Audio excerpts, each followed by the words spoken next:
की मौत हुई है उनको लेकर क्या रिएक्शन है लोगों का, इन बाबाओं को लेकर पब्लिक क्या कह रही है। हमारे सहयोगी लोगों के बीच गए हैं, उनसे बातचीत की है कि बाबाओं पर क्या कार्रवाई होनी चाहिए और लापरवाह लोगों पर क्या एक्शन होना चाहिए। लोग क्या कह रहे हैं, सुनते हैं।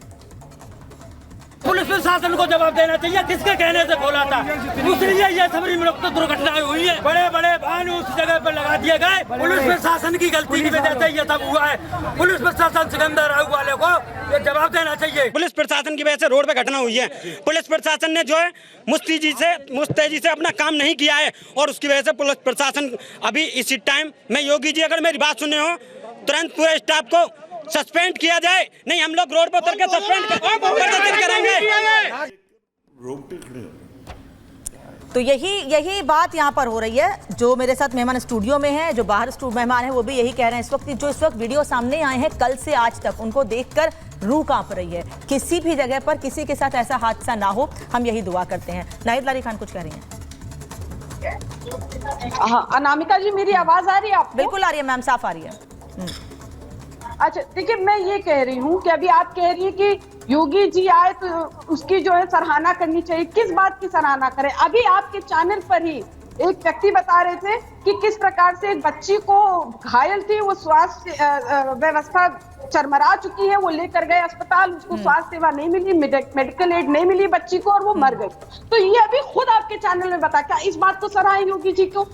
80,000 लोगों की अनुमति तो थी, उसकी तो परमिशन नहीं थी, लेकिन सिर्फ 40 पुलिसकर्मी मौजूद थे, ना वहाँ एम्बुलेंस थी, ना वहाँ अग्निशमन की व्यवस्था थी। तो क्या इस बात को सराहे? वहाँ पर जो घायल है उनको अस्पताल ले जाया गया, ना वहाँ डॉक्टर थे, ना वहाँ ऑक्सीजन था, ना वहाँ दवाइयाँ थी। तो क्या इस बात को सराहे? और अगर योगी जी वाकई बहुत संवेदनशील थे तो कल ही पहुंच जाते।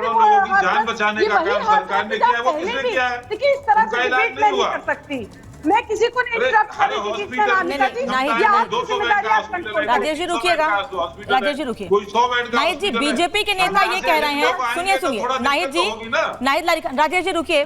बीजेपी के नेता ये कह रहे हैं कि मैनपुरी, जिसको समाजवादी पार्टी अपना गढ़ कहती है, वहां पर ये बाबा फले फूले हैं। पहले एटा में थे और भाग के उसके बाद मैनपुरी चले गए, वहां पर उन्होंने अपना घर बना लिया है। किसके संरक्षण से फले फूले? क्या आज उन्होंने अपना घर बनाया है? आज उन्होंने अपना आश्रम बनाया है? ये तो सालों से चला आ रहा है। मैनपुरी किसका गढ़ कहा जाता है? बीजेपी, देखिए बीजेपी कोई पार्टी नहीं है, ये बीजेपी एक गिरोह है। ये घटिया बातें करते हैं, महाभ्रष्टाचारियों, डकैतों और रेपिस्टों का गिरोह है। ये बड़ी जहरीली पार्टी, बीजेपी का मतलब है बड़ी जहरीली पार्टी। देखिए फिर जहर उगलना शुरू कर दिया मुंह से, जैसे ही मुंह खोलेंगे जहर उगलेंगे। देखिए अगर आपने मुझे डिबेट पर बैठाया तो या तो कंट्रोल करिए अपने ये बीजेपी के प्रवक्ता को, नहीं तो मैं डिबेट छोड़ दूंगी। इस तरह के संवेदनशील मुद्दों पर ये घटिया बातें ये बीजेपी के लोग ही कर सकते हैं। मैं इस तरह की डिबेट नहीं कर सकती और आपके ही नेतृत्व में ये फूलापन पाया है। मत लड़िए सर, मत लड़िए, नहीं अच्छा लग रहा है सुन के ये। आज मुझे बिल्कुल नहीं अच्छा लग रहा है जिस तरीके से आप लोग लड़ रहे हैं। मैं नहीं चाहती हूँ आप लोग लड़े। बीजेपी क्या कह रही है मैं सपा को बता रही हूँ और सपा के नेता क्या कह रहे हैं बीजेपी सुन रही है। रुकिएगा, मैं वापस आ रही हूँ। मेरे साथ स्टूडियो में भी मेहमान हैं, उनसे भी रिएक्शन लूंगी। लेकिन इस बीच अस्पताल में इलाज कर रहे घायलों और पीड़ितों से हमारे सहयोगी सृष्टि ने बातचीत की है। सुनिएगा वो इस वक्त क्या कह रहे हैं, क्योंकि वो प्रत्यक्षदर्शी हैं, आंखों देखी, उन्होंने झेला है। वो बता रहे हैं क्या हुआ था इस वक्त वहां पर। वो उठे गई और तैसे पब्लिक भाजपरी पब्लिक की ऊपर तरा ऊपर गिर गई, हम तो भगदड़ हो गई। हाँ एकदम भीड़ आई गई, भीड़ ही हम ऊपर तरा ऊपर हमारे ऊपर खूब जन गिर गई।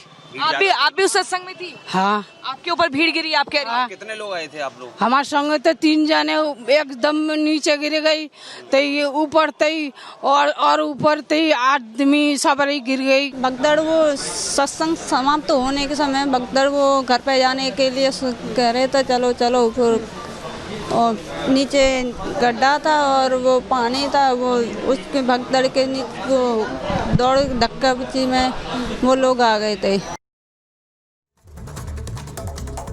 संजय सर मैं बाहर जाऊं क्योंकि फिर राजनीति शुरू हो जाएगी। मैं सिर्फ अभी फिलहाल आपसे रिएक्शन लूंगी, फिर मैं चंद्रमोहन शर्मा भी कुछ कह रहे हैं उनसे बात करूंगी। आप अपनी बात अभी कुछ कह रहे थे, मुझे बता रहे थे वहां के बारे में कुछ फैक्ट्स की क्या और होना चाहिए था और लापरवाही एक्चुअली किस स्तर पर हुई है, कौन से किस लेवल पर हुई है? देखिए ये एक तो सिस्टम की लापरवाही है क्यों नहीं अब तक जो है स्टैंडिंग ऑपरेटिंग प्रोसीजर बना, एसओपी बने हुए हैं, क्यों नहीं प्रोटोकॉल बना है कि अगर ऐसी बात होती है तो ये कार्रवाई, मतलब कोई चेकलिस्ट है?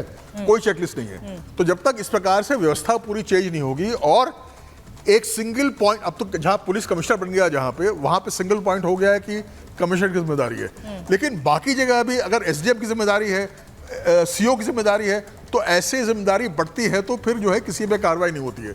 और आज ये हुआ है, ये शांत होगा, उसके जो है 50 दिन बाद कोई और हादसा होगा।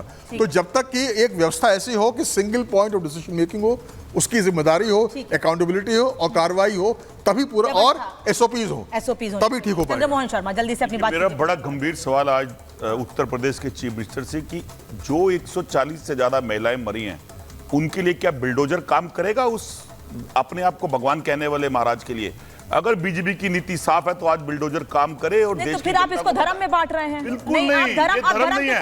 मैं हिंदू, इसका मतलब ये नहीं है, लेकिन बिल्डोजर की नीति का ये बहुत बड़ा रोल है। इस पर बुलडोजर सर, अगर मैंने कहा ना, अगर शिकायत दर्ज कराई जाएगी, एफआईआर होगी, अभी तो आप ऐसे सवाल पूछ के फिर इस मामले का राजनीतिकरण कर रहे हैं। नहीं करना चाहिए ना सर। मैं साफ क्लियर कह रहा हूं कि अपने आप को भगवान कहने वाले व्यक्ति के कारण धर्म के चश्मे से देख रहे हैं ना आप। कई बच्चे चले गए और उसके बाद हम वाद विवाद करते रहे। मतलब मैं तो कह रही हूं मत कीजिए, ये आप लोग कर रहे हैं। एक्शन मांग रहा हूं। मैं तो कह रही हूं मत कीजिए। आप किसी एक पार्टी, एक धर्म के लिए तो एक्शन कर देते हैं, तब आप सोचते हैं वही बात। तो आज क्या दिक्कत है? नहीं, धार्मिक एंगल मत दीजिए इस मामले को। कम से कम यहाँ तो तुष्टीकरण की राजनीति, यहाँ तो मत करिए ऐसा, यहाँ तो मत करिए। राजेश चौधरी जवाब दीजिएगा। 10 मौलवी सुधरेंगे, 10 कोई और धर्म के। ठीक है, राजेश चौधरी जवाब देंगे आपकी बात है। जिस भाषा को समाजवादी पार्टी बोल रही है, जिस भाषा को ये मान्यवर बोल रहे हैं, आज अनेक परिवार उजड़ गए, कितने के सर से उसी के एक्शन की तो बात आपसे राजेश जी पूछ रहे हैं। आपने करा क्या है अभी? आप तो उस बाबा के नाम एफआईआर तक नहीं करने को तैयार। हो सकती है इस बात की कल्पना कर। अरे आपकी सरकार के अंदर उस बाबा के नाम एफआईआर होगी कि नहीं, मुझे आप ये बताइए। आपके पास कोई ऐसे तथ्य साक्ष्य आप ढूंढते रह जाएंगे और किसी एक आयोजक को पकड़ के खड़ा कर देंगे, फिर 10 दिन के बाद एक नया आयोजक आएगा, फिर प्रोग्राम होगा, फिर आप हम लोगों को बिठाओगे। तो आप एक नीति दिखाइए ना, क्या है नीति आपकी? ये अमानवीय घटना घटी है, उनके साथ सरकार पूरी तरह से खड़ी हुई है। ये तो बहुत पुराना से कांग्रेस ने भी कहा, बीजेपी ने भी कहा, सब पार्टियां कहती आ रही हैं। मैं तो एक्शन की बात कर रहा हूँ 140 महिलाओं के प्रति, उस परिवार के प्रति। एफआईआर तो कोई भी करा सकता है ना जाकर। अगर आपको लग रहा है कि बाबा गलत है, अगर आपको लगता है नहीं तो सर बाबा के नाम पर एफआईआर, बाबा के नाम पर एफआईआर अभी तक नहीं हुई है ना कि बाबा की लापरवाही है। इतने आदमियों की जाने के बाद मतलब बाबा पाक साहब निकल जाएगा? नहीं ऐसा नहीं चौधरी साहब, मैं थोड़ा कानूनी ये है, ये प्रोफेशनल बात है ये कि एक घटना की एक ही एफआईआर होती है, उसके बाद तफ्तीश में और जिसकी गलती निकलती है उसको हम अक्यूज बनाते जाते हैं। सर वो कह रहे हैं पुलिस ने कोई एफआईआर अब तक बाबा के नाम पे दर्ज नहीं की है, तो पुलिस उन्हें कैसे अरेस्ट करेगी? एफआईआर नहीं तो तफ्तीश करेगी, उसमें जो है जब एविडेंस आएगा अरेस्ट करेगी, क्यों नहीं करेगी? अच्छा ठीक है।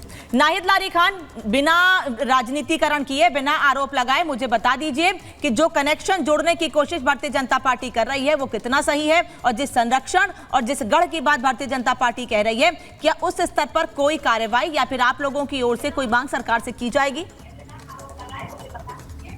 देखिए वही हाथरस है जहां पर माननीय सुप्रीम कोर्ट को जिस प्रकार से दलित बच्ची के साथ जघन्य अपराध किया था भाजपा के गुंडों ने, माननीय सुप्रीम कोर्ट को कहना पड़ा स्थिति भयावह है, झकझोर देने वाली है और यूपी में जंगल राज है। ये माननीय सुप्रीम कोर्ट ने कहा। और ये जंगल राज नहीं तो क्या है कि सरकार सोई हुई है, सरकार अंधी गूंगी बहरी है, जहां 80,000 के लोगों का प्रबंधन था। और इस मामले में हाईकोर्ट और सुप्रीम कोर्ट तक ये मामला पहुंच चुका है। हाईकोर्ट भी गया है मामला, सुप्रीम कोर्ट भी गया है, लेकिन सवाल यह है कि आखिर पुलिस किस वक्त का इंतजार कर रही है, क्योंकि गिरफ्तारी अभी तक नहीं हुई है। लापरवाही सामने आने के बाद भी पुलिस कब गिरफ्तारी करेगी, कब लोगों पर एक्शन होगा, सवाल अभी भी बना हुआ है। बहुत धन्यवाद आप सबका जोड़ने के लिए। महाभारत में इतना ही खबरें जारी हैं।